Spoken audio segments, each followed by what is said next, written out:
E aí, gente, tudo bom? Que bom ver vocês aqui.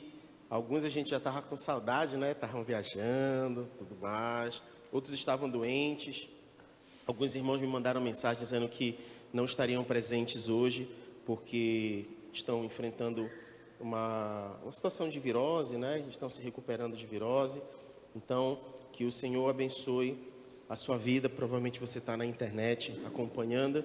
E eu quero dizer que eu estou muito feliz porque hoje a gente está indo já para a terceira ministração da nossa série Julgar ou Não Julgar. E hoje nós vamos falar sobre cuidado falso. Tem até a imagem aí, eu vou pedir para os meninos colocarem.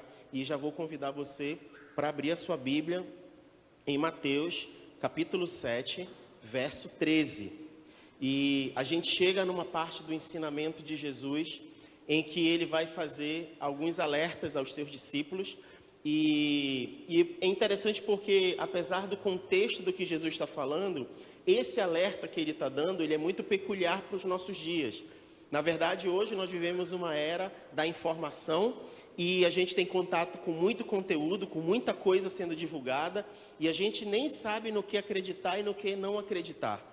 Tanta coisa é dita, tanta coisa é compartilhada, tanta coisa é publicada, e a gente deposita confiança na fonte que nos é apresentada, e a gente só vai descobrir se está certo, se está errado, depois quando alguns fatos vêm à tona, ou quando as motivações e os interesses que estão escondidos por trás de quem está compartilhando aquela informação, ou está publicando aquela informação, vêm à tona. Enquanto isso não acontece, nós somos reféns de algo que nós desconhecemos. Nós somos reféns da intencionalidade daquela pessoa que publica aquilo. Isso está sendo muito comum nos nossos dias. Não sei se você já passou por isso, mas, por exemplo, eu já passei pela experiência de compartilhar uma postagem, de compartilhar uma publicação, e aí só descobri que aquilo era falso depois, descobri que aquilo era mentiroso depois. E quando a gente passa por esse tipo de experiência, de certa forma, a gente não tem noção do impacto, a gente não tem noção do que aquilo representa, do que aquilo significa. Mas quando você dispara uma informação e ela é divulgada e tem um alcance muito grande, você não tem como recolher de volta o alcance que aquilo teve. É como se você pegasse um travesseiro de penas e você soltasse as penas no ar e depois tivesse que ter o trabalho de recolher todas essas penas de volta. Você não vai conseguir porque elas se espalharam, o vento levou e tem alcance dessas penas que você não vai conseguir recuperar. Eu passei por isso numa situação de trabalho em que o meu próprio chefe virou para mim e disse assim mesmo: Felipe, você não deve confiar nas pessoas. E eu quero te dizer, você não deve confiar nem mesmo em mim. E aí eu virei dentro de mim e fiquei pensando, nossa, que ambiente seguro e agradável você ter uma chefia que diz para você: não confie nem mesmo em mim. Isso é terrível e a condução da sociedade tem ido por esse caminho da falta de confiança, da falta de credibilidade. Nesse mesmo ambiente de trabalho, levantaram uma informação mentirosa ao meu respeito e essas informações foram para as redes sociais. Foi a primeira vez que isso aconteceu comigo. E os meus amigos que tiveram alcance dessa informação me procuravam e disseram: o que está acontecendo? E eu falei: por quê? Não, tu ainda não viu que está na internet? Eu falei: não. E eu já estava nas redes sociais com uma informação mentirosa. E aí eu perguntei para eles: e o que você acha disso? Aí a pessoa disse: não, eu acho que isso aqui não procede. E aí, por que você acha? Não, porque eu te conheço, eu sei que tu não seria capaz de fazer uma coisa assim. E as outras pessoas que não têm esse contato, que não têm essa aproximação, como elas encararam isso, né? E meses depois, a pessoa que foi responsável por essa divulgação me procurou, dizendo que queria conversar comigo, dizendo que ela queria me pedir perdão, porque ela não tinha noção do que ela estava fazendo e o impacto e o efeito daquilo que ela fez, e que eu talvez não tivesse nem condições de perdoá-la, mas que ela queria pelo menos que eu a escutasse, porque ela teria algo a dizer a respeito disso, porque ela tem noção do alcance e de todo o barulho que aquilo fez, que aquilo alcançou. E Jesus traz um alerta, então, para os seus discípulos, sobre um cuidado que a gente tem que ter sobre o que é falso. E na semana passada nós falamos sobre a questão, desde a semana retrasada a gente tem falado sobre a questão do julgar. E a gente conversou aqui que julgar apesar de na língua portuguesa ser uma palavra que carrega um peso, e a gente aprendeu que a gente não deve julgar, mas na semana retrasada, na primeira ministração da série, a gente aprendeu que a palavra julgamento, ela tem alguns significados, e que existe de fato aquele julgamento que Jesus condena, que é o julgamento malicioso, que é o julgamento pelo julgamento, aquele que tem interesses por trás, mas que existe um julgamento que ele é necessário, que é o julgamento que nos ajuda a ter discernimento, ou seja, aquele julgamento que nos ajuda a abrir os nossos olhos, a estar atento com os ouvidos, a entender uma realidade que está à nossa volta. Por exemplo, em 1 João, capítulo 4, verso 1, a palavra do Senhor diz o seguinte, 1 João 4, 1, amados, não deis crédito a qualquer espírito, antes, porém, avaliai com cuidado se os espíritos procedem de Deus, porquanto muitos falsos profetas têm saído pelo mundo. E a forma da gente ter esse cuidado é então fazendo esse tipo de julgamento, que é o de avaliar. E dando continuidade então a esse tipo de julgamento necessário, ensinado por Jesus, nós vamos ver hoje, no texto de hoje, 3 aspectos ligados à vida, em que o Senhor Jesus nos dá um alerta que nós devemos ter cuidado, e para que nós tenhamos cuidado é necessário fazer um julgamento, mas um julgamento de discernir. E ele vai falar então sobre um falso caminho, ele vai falar sobre falsos profetas, e ele vai falar sobre falsos crentes, falsas pessoas que se declaram cristãs. E esse julgamento, ele visa identificar aquilo que é falso e que se apresenta como verdadeiro e tenta enganar as pessoas. Então eu quero ir com você então para o texto de hoje, Mateus, capítulo 7, verso 13. Nós vamos ler do 13 até o 23. Mateus 7, 13, diz assim: entrai pela porta estreita, pois larga é a porta e amplo o caminho que levam à perdição. E muitos são os que entram por esse caminho. Porque estreita é a porta e difícil o caminho que conduzem à vida. Apenas uns poucos encontram esse caminho. Pelo fruto se conhece a árvore. Acautelai-vos quanto aos falsos profetas. Eles se aproximam de vós disfarçados de ovelhas, mas o seu íntimo são como lobos devoradores. Pelos seus frutos os conhecereis. É possível alguém colher uva de um espinheiro ou figo das ervas daninhas? Assim sendo, toda árvore boa produz bons frutos, mas a árvore ruim dá frutos ruins. A árvore boa não pode dar frutos ruins, nem a árvore ruim produzir bons frutos. Todavia, quem não produz bons frutos é cortada e é atirada ao fogo. Portanto, pelos seus frutos os conhecereis. Nem todo que me diz, Senhor, Senhor, entrará no reino dos céus, mas somente o que faz a vontade do meu Pai que está nos céus. Muitos dirão a mim naquele dia, Senhor, Senhor, não temos nós profetizado em Teu nome? Em Teu nome não expulsamos demônios? E em Teu nome não realizamos muitos milagres? Verso 23, então lhes declararei, nunca os conheci, afastai-vos da minha presença, vós que praticai o mal. E aí Jesus começa então esse trecho da continuidade da pregação, do ensino, do Sermão do Monte. Ele entra então falando a respeito do falso caminho, do falso profeta e dos falsos crentes. E sobre o falso caminho, ele deixa muito claro que somente existem 2 caminhos, 2 portas, uma porta larga, onde entram muitas pessoas, e nesse caminho largo, tudo é possível, tudo é permitido, nada é proibido. E esse caminho, ele declara, conduz à perdição. E em oposição a ele, nós temos uma outra porta, um outro caminho. Nesse, entram poucas pessoas. O caminho, ele é apertado, e são poucos que encontram, mas é esse caminho que leva à vida. Jesus vai falar sobre esse caminho da perdição e esse caminho da vida. Esse caminho da perdição acaba sendo uma estrada com muita liberdade e que não possui limites. Ele é o caminho onde a gente encontra os prazeres que o mundo oferece. as diversões, as riquezas, o sucesso, a fama, nada é exigido em troca. Na verdade, é um caminho de muitas facilidades. E todos são atraídos e seduzidos por esse caminho, porque quem é que não quer ter uma vida tranquila? Quem é que não quer ser cobrado? Quem gosta de ser cobrado? Quem gosta de ter alguém dizendo assim, olha, não faz assim, não é por aqui. Quem gosta de ser chamado a atenção o tempo todo? Quem gosta de abrir mão do seu conforto? Quem gosta de abrir mão da sua comodidade? Quem gosta de sair da sua zona de conforto? Quem gosta? Esse caminho é um caminho de permissividade. Esse é um caminho espaçoso. O homem é convidado nesse caminho a beber de todas as taças de prazeres que lhe satisfaz. Nessa jornada de prazeres imediatos, nada lhe é sonegado, nada lhe é impedido.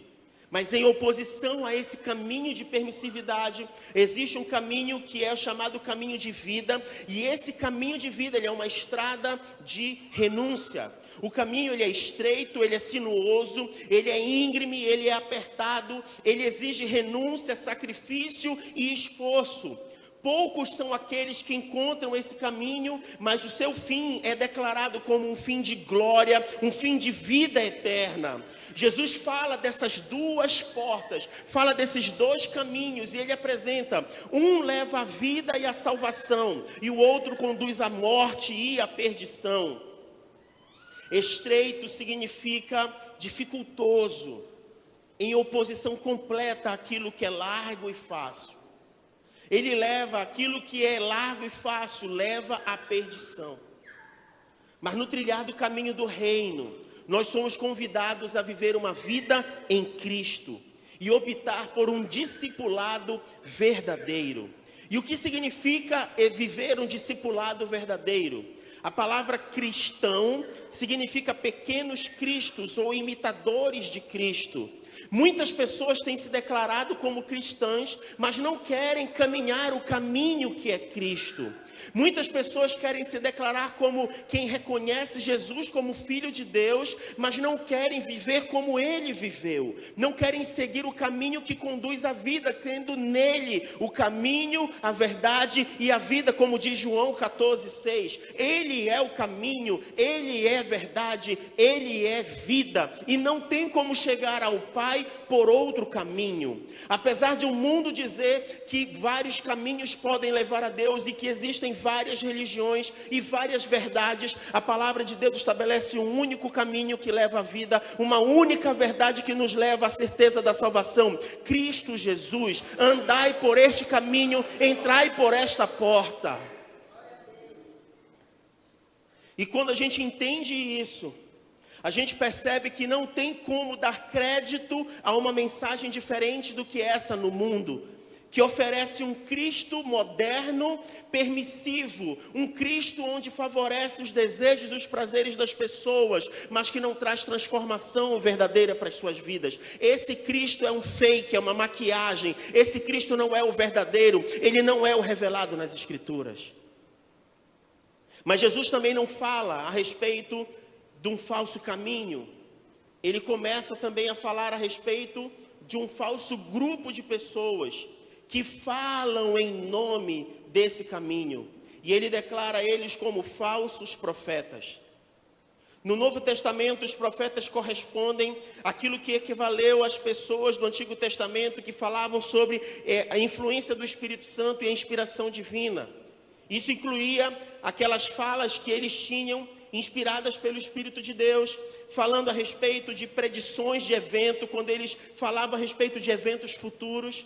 Mas eles também exortavam e reprovavam as ameaças que vinham sobre indivíduos e nações. Eles alertavam a respeito de um estilo de vida que era contrário à vontade de Deus. Esses profetas, eles carregavam consigo a missão de denunciar o pecado, de denunciar a injustiça, de denunciar aquilo que transgredia o caráter de Deus. Então, inspirados por Deus, eles falavam em nome de Deus como embaixadores, intérpretes da sua vontade para os homens. Esses eram os profetas. E para a gente entender como isso acontecia, deixa eu dizer para você, nós vivemos o tempo da graça. Mas muitos dos exemplos que nós temos sobre os profetas na Bíblia, eles vêm do Antigo Testamento. E aí eu preciso explicar para você algo. Nós vivenciamos na história 2 momentos, o antes de Cristo e o depois de Cristo. O momento antes de Cristo, o Espírito de Deus se manifestava sobre os homens de uma maneira peculiar. Ele vinha, se manifestava e se ausentava, ele não habitava. É por isso que ao longo de toda a história você vê o homem se relacionando com Deus em momentos específicos, numa tenda, num tabernáculo, num templo. Era por isso que você via de tempo em tempo Deus levantando profetas, juízes, levantando pessoas que falavam em nome dele. Hoje nós vivemos o tempo da graça, isso é diferente. Ele declarou que nós seríamos templo do Espírito Santo. E ele passa então a habitar em nós. Então ele não faz morada em templos humanos. Ele não tem mais aquela experiência de sair e voltar. Hoje o Senhor vive no meio da sua igreja, no meio do seu povo. Ele habita dentro da vida daqueles que de fato têm rendido o seu coração a Ele. E quando a gente entende a respeito disso, nós vamos ler no Antigo Testamento como era essa experiência através da vida do profeta Ezequiel, como acontecia a respeito dessa experiência do Senhor vir até o profeta, mover com a sua vontade, revelar a sua palavra, revelar a sua intenção e como ele era porta-voz disso para as pessoas. Então abre comigo aí Ezequiel capítulo 2. Ezequiel capítulo 2. A partir do verso 1 diz assim: Então, eis que ele me disse, ó mortal, filho do homem, fica em pé, porquanto desejo falar contigo. Deus aqui se revelando a Ezequiel. E no mesmo instante em que aquela voz falava comigo, o Espírito de Deus entrou em mim e fez com que eu pudesse ficar em pé. Então prestei atenção às palavras daquele que falava comigo. E ele me ordenou: homem mortal, eis que eu te envio aos israelitas, às nações rebeldes que se amotinaram contra a minha pessoa, porquanto eles e seus antepassados têm transgredido a minha vontade até o dia de hoje. Atentai que o povo a quem eu o estou enviando é rebelde, obstinado, teimoso. Diga-lhe, assim diz Yahvé, o soberano Deus. Sendo assim, quer aquela nação amotinada ouça, quer não lhe dê atenção, ficará sabendo que um profeta esteve entre a sua gente. E tu, ó filho do homem, não temas essas pessoas, nem te assuste com as suas palavras. Não te intimides, até que a sarça e os espinheiros te cerquem, e habites entre escorpiões. Não temas as suas respostas, nem questionamentos, tampouco te apavores ao ficar diante desse povo revoltoso. Portanto, eis que tu lhes pregarás a minha palavra. Tudo o que eu te disser, quer te ouçam, quer não te deem atenção, porquanto são mesmos indomáveis. Contudo, tu, ó filho do homem, ouve o que eu te falo. Não sejas como esse povo insubmisso. Abre a tua boca e come o que eu te ofereço como alimento. Em seguida, olhei e observei a mão de uma pessoa que se estendia na minha direção. E eis que ele trazia consigo um sefer, um rolo de um livro escrito. Então ele desenrolou o livro diante de mim. E em ambos os lados do rolo estavam registradas palavras de lamento, pranto e muitos ais. Olha que experiência forte. Olha que experiência forte. O profeta levando a vida dele e Deus chamando ele. Já pensou você está levando a sua vida e aí Deus aparece para ti e diz assim: eu estou te levantando hoje para você ser um enviado meu. Estou te levantando hoje para você ser um ministro meu, um profeta meu. Eu estou te chamando hoje para que você seja porta-voz de algo. E eu vou te dizer qual vai ser o comissionamento que eu vou te dar. Eu vou te levantar para você carregar uma mensagem. Essa mensagem, ela é uma mensagem vinda diretamente de mim. E você vai para o meio de uma geração e de um povo que eles não vão te ouvir. Eles são indomáveis, eles são teimosos no coração. Eles vão vão fazer chacota de ti. Eles não vão acreditar no que você está falando, mas apesar de tudo isso, não deixe que esta aparência sufoque o teu coração, porque sou eu mesmo que estou te mandando para essa geração. E mesmo que eles não te deem ouvidos, eles vão colher o resultado das suas escolhas. Porém, seja obediente e vai, porque eu é que estou te enviando.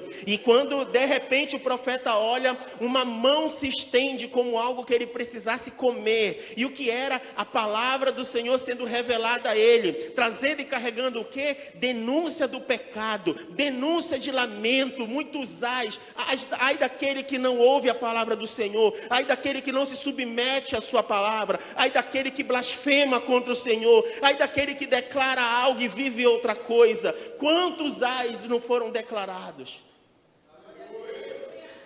E sabe, gente, essa é a experiência que eu e você vivenciamos hoje como igreja. A palavra do Senhor está aqui, revelada a nós. E o Senhor, antes de ir para o céu, comissionou os seus discípulos para carregarem uma mensagem. E ele disse: eu estou enviando vocês para uma geração corrupta e perversa. Eu estou enviando vocês com uma mensagem. E não importa se eles estão ouvindo ou se eles não estão ouvindo, preguem a mensagem. A mensagem de salvação, a mensagem do reino de Deus, a mensagem de arrependimento. Arrependam-se e creiam no Evangelho. Assim como o profeta, eu e você somos comissionados nessa geração e nesse tempo. E você percebe que o profeta, ele precisava ser fiel e obediente à palavra que ele havia recebido. Em 1 Coríntios 14, 32, vai dizer que o espírito dos profetas são sujeitos ao controle dos próprios profetas. Significa dizer que na missão e no comissionamento como profeta, ele tinha que se despir da sua vontade, daquilo que ele queria dizer, daquilo que ele estava sentindo, para ele ser fiel exatamente ao que o Senhor estava mandando dizer. É por isso que é muito sério quando a gente fala que Deus disse uma coisa, ou quando a gente diz Deus me falou uma coisa, porque a gente está atribuindo a legitimidade da informação àquele que não falha, àquele que é inerrante, àquele que é verdadeiro. Então que haja temor nos nossos corações, para que a gente fale em nome desse Deus. Amém, queridos? Por isso que nós precisamos submeter o nosso espírito, submeter a nossa vida a esse senhorio do Senhor e a ação poderosa do seu Espírito. Sabe, esses profetas falsos, eles podem parecer inofensivos, mas o Senhor Jesus, nas suas palavras, ele diz que se tratam de falsos profetas que se apresentam dentro do grupo dos seus discípulos, dentro do grupo das pessoas que se declaram pertencentes ao reino de Deus, disfarçados de ovelhas. Mas as suas intenções são destrutivas, porque eles são considerados lobos roubadores. A expressão falso profeta remete a alguém desleal, remete a alguém ímpio, mentiroso, agindo como uma espécie de adivinha, de vidente. Eles parecem inofensivos, mas são lobos devoradores que se apresentam como ovelhas. Eles são assassinos da verdade, mas andam com a Bíblia na mão. Eles têm vozes sedosas, mas os seus dentes são afiados. Eles são falsos profetas que já existiam desde o Antigo Testamento. E o próprio Senhor Jesus, em Mateus 24, 24, nos avisou de que ainda nos nossos dias nós precisaríamos identificar falsos cristos e falsos profetas que se levantariam nos últimos dias, tentando enganar a muitos, inclusive os domésticos da fé. No tempo determinado, esses falsos profetas surgirão como se fossem anjos de luz. Portanto, nem tudo o que se alega ser profecia deverá ser aceito prontamente. Será necessário fazer o julgamento disso, o teste disso, porque as doutrinas e as obras desses falsos profetas precisam ser checadas, precisam ser verificadas. E o teste não é exatamente aquilo que o profeta professa, mas também olhar e observar os frutos da sua própria vida. O significado de frutos não é especificado, mas essa metáfora a respeito de frutos é encontrada várias vezes no livro de Mateus, indicando o comportamento genuíno de quem de fato vive uma vida temente a Deus. E aí eu quero convidar você a abrir sua Bíblia comigo em Mateus, capítulo 3, verso 8.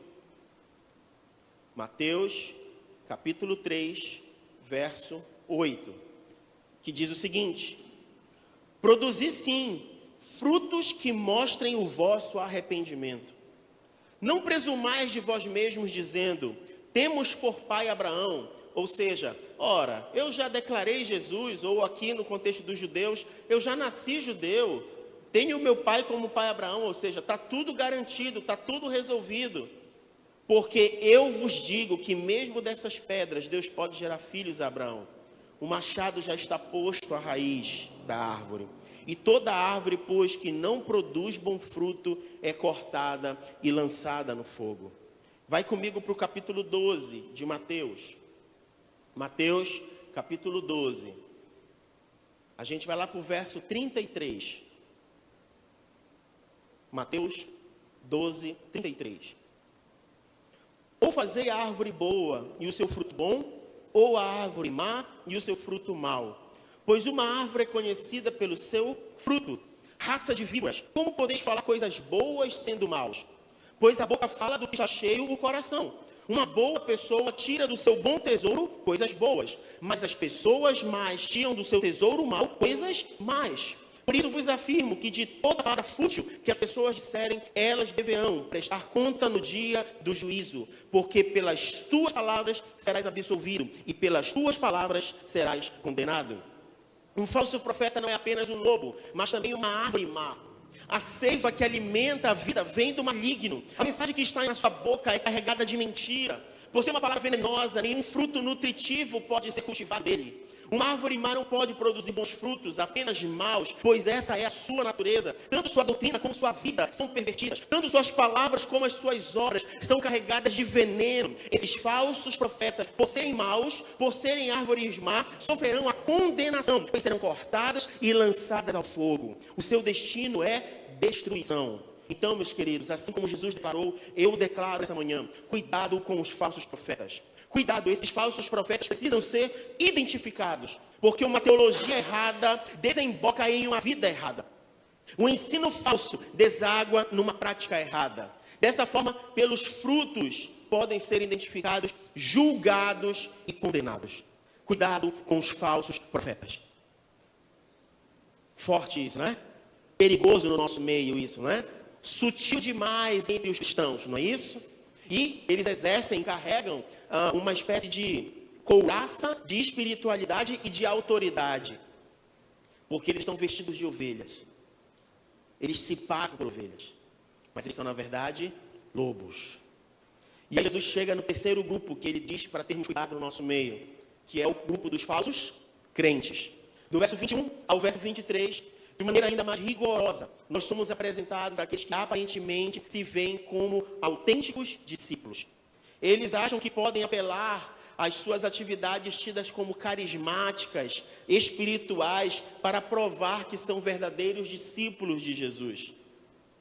Só que apesar disso, acabam por não ter um relacionamento verdadeiro com o Senhor a quem eles apelam. Os falsos profetas, que nós acabamos de ler no verso 15, eles enganavam as outras pessoas, porque eles se fazem passar por profetas. Mas nesse caso aqui, os falsos crentes, eles enganam a si mesmos. A aceitação aqui não depende do que eles professam, nem mesmo da atividade aparentemente cristã, mas do fato de Jesus dizer que não os conhece. Observe a autoridade extraordinária de Jesus, que ele assume o papel de juiz e diz que para entrar no reino dos céus não depende daquilo que você faz, mas depende de o Senhor lhe reconhecer como verdadeiro discípulo. Dele lhe conhecer, as palavras de Jesus demonstram que ele precisa identificar e reconhecer que de fato ele está falando dos seus discípulos e não de falsos crentes. E como a gente pode identificar então esses falsos crentes? Jesus dá algumas indicações para nós. Ele fala que a gente tem que prestar atenção sobre aquilo que eles falam. Veja que a profissão de fé aqui registrada, apesar de ser fervorosa por esses falsos crentes, Jesus chama a atenção. Jesus critica, porque mesmo eles usando a intensidade da expressão Senhor, Senhor, Jesus está dizendo que essa declaração não é suficiente. Sabe, não sei como é que você se expressa no seu tempo devocional, se você já viu alguém orando, a gente tem sempre a intenção do nosso coração, a boa intenção do nosso coração, de se quebrantar na presença do Senhor e de se declarar meu paizinho, e se curvar e se prostrar. Você imagina então Jesus meio que transliterando aqui o que ele está falando, muitos vão dizer Senhor, Senhor. Eu fico imaginando uma cena do Antigo Testamento que os falsos profetas, os falsos religiosos se vestiam de pano de saco, se jogavam cinzas e ficavam batendo no seu corpo, dizendo tem piedade, tem misericórdia, e como se aquilo não fosse algo que passasse do teto.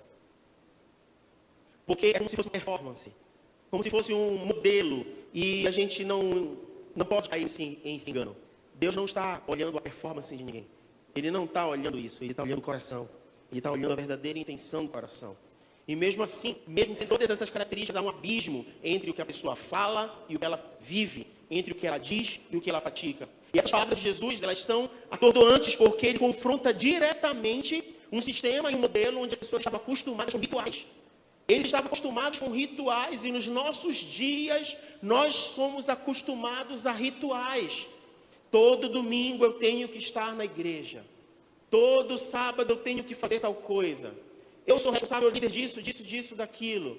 Eu faço isso, e a gente começa a fazer uma liturgia. A própria reunião de domingo tem uma liturgia.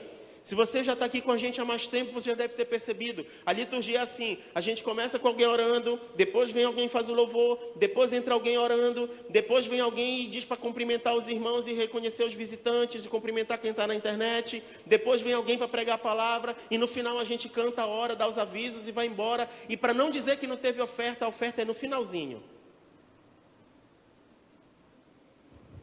Tem uma liturgia, e a gente às vezes se apega à liturgia. E a gente às vezes se apega ao ritual. A gente se apega à prática dessas ações. Como se isso fosse resolver.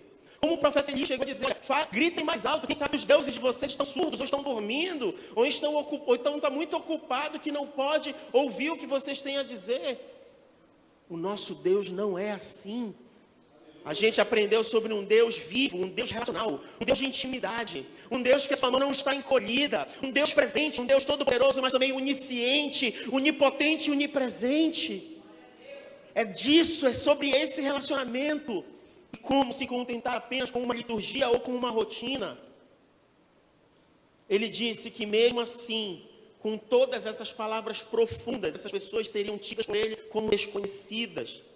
Ele disse que eles entrariam em sua presença no dia do juízo e tratando como se o conhecesse, procurariam lembrá-lo de tudo o que haviam feito em favor de Deus. Em termos atuais é como se eles dissessem, amado Senhor, nós não pregamos em teu favor, não demos testemunho por tua causa, não ensinamos na classe dos estudos bíblicos por tua causa, não fomos aos campos missionários por ti, não fomos, Senhor Deus, fazer tantas tarefas nos finais de semana, dedicando horas de serviço cristão, ensaios, não demos o dízimo, não fomos a tantas com as crianças e famílias vulneráveis, não te doamos o nosso final de semana, Senhor. Quando a gente lê esse texto, a gente é levado pela própria interpretação da língua portuguesa a achar que essas pessoas que estão declarando isso para Jesus, elas estão usando o nome, não falamos em teu nome, aí a gente acaba confundindo em teu nome como se elas estivessem usando o nome de Jesus com a autoridade de fazer o que elas faziam. Tipo, saia em nome de Jesus, ser curado em nome de Jesus. Não é isso que o texto diz. O texto diz em teu nome no sentido de que eles foram como se eles fossem enviados por ele. Ou seja, pelo teu envio nós não fizemos isso, por tua causa nós não fizemos isso. E por que isso é importante? Porque às vezes a gente acaba achando que o nome de Jesus é um amuleto. E o nome de Jesus é como se fosse uma palavra mágica, que num passe de mágica as coisas acontecessem. Se você for para o livro de Atos, você vai encontrar um grupo de pessoas que, tentando imitar o apóstolo Paulo, que expulsava demônio em nome de Jesus, chegou para um demoniado e disse, olha, em nome de Jesus que o apóstolo Paulo prega, sai. E aí os demônios deram a cacetada neles, saíram todos nus, pelados, com a boca rasgada, porque eles disseram assim, eu sei quem é Paulo, eu sei quem é Jesus, mas vocês eu não conheço. O nome de Jesus não é amuleto. Aqueles caras não tinham vida no altar, não conheciam o Jesus a quem eles estavam declarando, não tinha como eles carregarem a autoridade no nome de Jesus. É desse tipo de situação que Jesus está declarando aqui. Pessoas que vão se sentir comissionadas a fazerem algo em nome dele, que não carregam a autoridade de vida para ver e falar aquilo em nome dele. Então, no chegar do juízo, nós não vamos aos campos missionários, nós não fizemos cruzadas, nós não fomos para a igreja, nós não digamos no nosso final de semana, nós não investimos recursos em teu favor, em teu nome. É isso que o texto está dizendo. E não em nome de Jesus ter uma palavra de autoridade declarada. Não é isso que o texto está dizendo. Muitos entendem isso e aí acabam confundindo. Como as pessoas podem fazer milagres em nome de Jesus e depois Jesus dizer que não conhece ela no dia do juízo. É isso que o texto está dizendo. Por isso gera essas confusões. Não é isso. É um estilo de vida. Jesus vai dizer o quê? Não conheço vocês. Nunca vos conheci. Apartai-vos de mim, vocês que praticam o mal. Praticam a iniquidade. Mas não apenas. Esses falsos crentes terão um discurso que parece bonito. Eles também vão apresentar alguns comportamentos. Esses falsos crentes pequearão no dia do juízo por conta dos seus comportamentos. Eles vai citarem as obras sobrenaturais praticadas. E as sobrenaturais colocam entre aspas, eles serão reprovados, porque a vida de quem pratica está cheia de iniquidade. Deus não está interessado apenas no que fazemos, mas sobretudo como fazemos. Deus quer a obra certa, com a motivação certa. Ele quer verdade do íntimo. Ele naquele dia vai arrancar a máscara, a capa de ovelha e vai expor todos esses lobos vorazes que tentam enganar os escolhidos do Senhor. E por fim, além daquilo que eles dizem, além daquilo que eles falam, do que eles fazem, o terceiro ponto que Jesus destaca aqui nesse texto a respeito dos falsos crentes é a respeito de ter ou não um coração obediente. Quem vai entrar no reino dos céus não são aqueles que fazem uma profissão de fé emocionante ou convincente, nem aqueles que fazem obras miraculosas, mas aqueles que obedecem à vontade do Pai. Não é possível substituir a obediência por uma boa aparência ou uma boa performance. Não são os trajes que a gente veste ou carregar a Bíblia debaixo do braço. A conduta correta é fazer a vontade do Pai. E a adoração de lábios vai testificar uma vida que foi consagrada de fato ao Senhor. Vejamos o exemplo do joio e do trigo. O joio e o trigo são duas plantas que são de sementes e elas são muito parecidas. Mas existe entre tantas coisas uma maneira de identificar a diferença do joio e do trigo. Primeiro, você tem que ser experiente em plantação para saber a diferença entre eles. Mas se você for leigo e não perceber claramente a diferença, existe uma que é perceptível e clara a todos. Quando você submete o joio a uma situação de pressão contra a terra, o joio ele é rígido e ele quebra. Diferente do trigo. O trigo, quando ele é submetido sobre a mesma pressão contra a terra, ele se curva até a terra. E depois que ele é retirado desta pressão, ele volta à sua posição normal.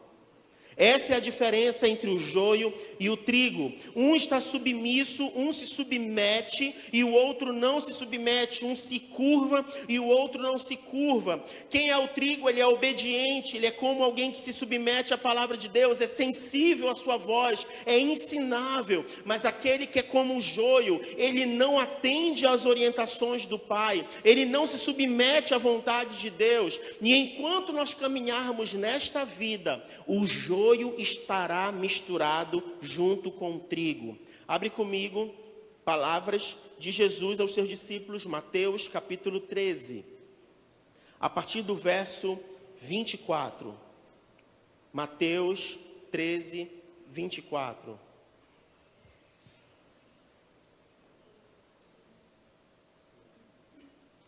Jesus lhe contou uma parábola.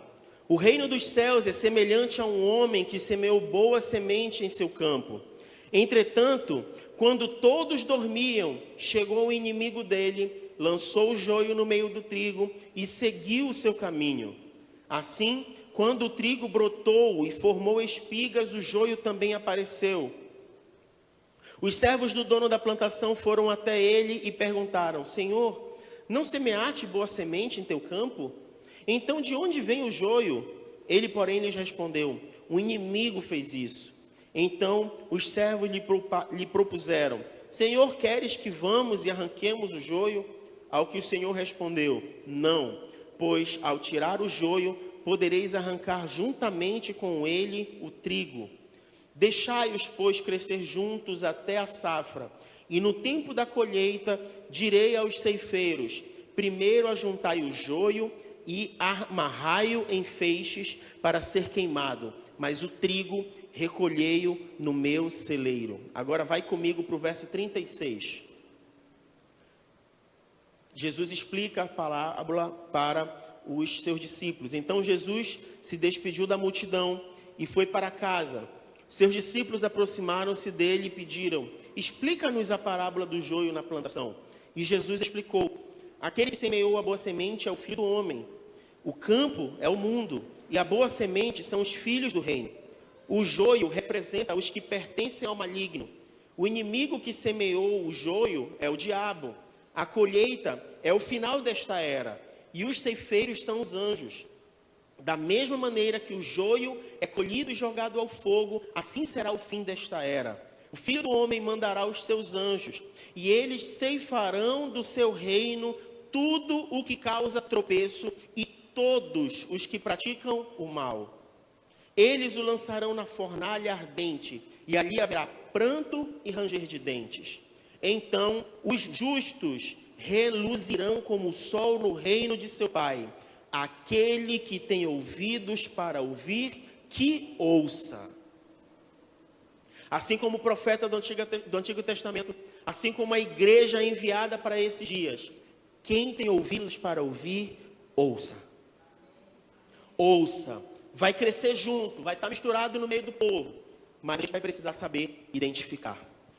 Vai estar dizendo, vai estar querendo ter voz, mas a gente vai precisar identificar. Muitos se consideram cristãos, crentes, mas no dia do juízo, os falsos serão desmascarados e ouvirão o veredito do reto juiz. Nunca vos conheci, apartai-vos de mim, vocês que praticam o mal. A gente precisa aprender a discernir então o que é falso. E a melhor maneira é termos uma referência justa, correta e perfeita. Uma referência verdadeira. E deixa eu te dizer, esta referência é Jesus. Mantenha os seus olhos, os seus ouvidos, o seu coração nele e não em outro lugar. Cuidado com aquilo que é falso. E eu quero convidar você a se colocar de pé nesse momento. Só tem um jeito de nós identificarmos aquilo que é falso. Se nós estivermos bem afeiçoados com aquilo que é verdadeiro. Só tem um jeito de identificar aquilo que pode ser enganoso. Se nós estivermos verdadeiramente ligados com aquele que é verdadeiro. Quanto mais próximos daquilo que é verdadeiro nós estivermos, menos riscos sobre ser levados com os falsos nós estaremos. Seja com Jesus. Tenha os seus olhos em Jesus. Deixa eu dizer uma coisa para você. Esse tipo de mensagem de Jesus ela era forte. E ela desconstruía muitas ideias na cabeça dos seus ouvintes judeus ali naquela época. E eu acredito que essa mensagem hoje de manhã cumpre o mesmo propósito nos nossos corações. Não sei se você chega e diz, nossa, será que eu sou um falso crente? Nossa, será que eu sou um falso profeta? Nossa, será que eu sou andando pelo caminho errado, pelo falso caminho? Tem vezes, gente, que nós apenas precisamos ser iluminados pela palavra, para que a gente venha corrigir uma rota. Às vezes o que falta é isso. Às vezes o que falta é a revelação da palavra. E quando a revelação da palavra chega aos nossos corações, a gente reconhece, se submete, se arrepende e trilha o caminho que tem que trilhar. Às vezes é isso que falta. Essas outras pessoas não, elas deliberadamente estavam presas a outros costumes. Elas estavam intencionadas a outras coisas. Essas pessoas também precisam de arrependimento e salvação. Elas também precisam ser iluminadas pela palavra.